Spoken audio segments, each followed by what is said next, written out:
Assalamualaikum. Pada hari ini kami mengadakan satu majlis pelancaran Nilam, Derima dan TV PSS. Sekolah dulu tahun 6 dulu tahun 2001. Masuk ke 26 dan 25 tahun. Saya tinggi muda tapi masih jadi perkara yang sama. Okey. Jadi perkara tempat adik-adik sekalian. Assalamualaikum dan hai semua. Selamat datang ke podcast TVPSS Tigans. Podcast khas untuk semua yang cinta kat ilmu dan suka membaca. Dibawakan khas oleh warga TVPSS sekolah kita. Saya Sofia Zahra dari kelas 6 Ibnu Khaldun. Saya Khairul Nisa binti Muhammad Syahrizal dari kelas 5 Ibnu Khaldun. Dan saya Aminah Suha binti Faizal daripada kelas 6 Ibnu Khaldun. Jom baca, jom siar. Tahukah korang apa itu TVPSS? TV PSS ialah platform media sekolah yang telah menyiarkan pelbagai aktiviti dan program pendidikan. Manakala Nilam pula adalah program galakan membaca dalam kalangan murid. Melalui Nilam, kita boleh merekod bahan bacaan dalam sistem AIS.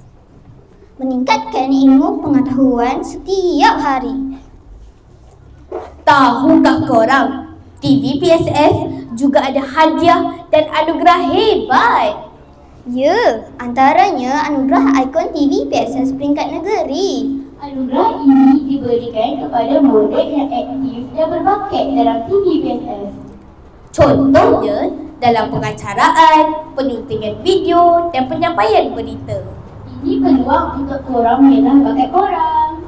Alhamdulillah, saya telah menjadi ikon TV PSS peringkat negeri Perak. Selain itu, program Nilam juga ada anugerah menarik. Betul, iaitu anugerah pembaca terbanyak Nilam. Anugerah ini diberikan kepada murid yang paling banyak membaca Dan rajin merekod bahan bacaan dalam sistem Nilam. Ini menunjukkan usaha dan disiplin yang sangat tinggi. Jadi, jangan lupa membaca setiap hari.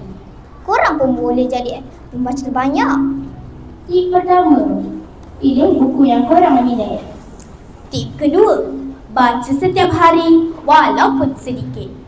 Tip ketiga, rekod bahan bacaan dalam Nilam. Tip keempat, sertai aktiviti TVPSS. Mudah sahaja, kan? Semoga perkongsian hari ini memberi inspirasi. Teruskan membaca dan aktif dalam TVPSS. Mungkin anda bakal ikon TVPSS. Saya telah menjadi ikon TV PSS peringkat negeri Perak. Atau pembaca terbaik Nilam.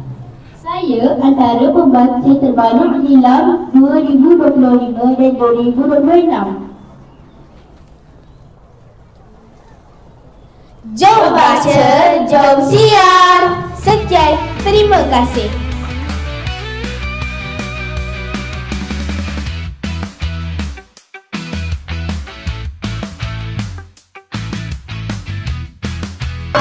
Sekarang sedang berlangsung pemberian hadiah kepada murid bacaan terbanyak.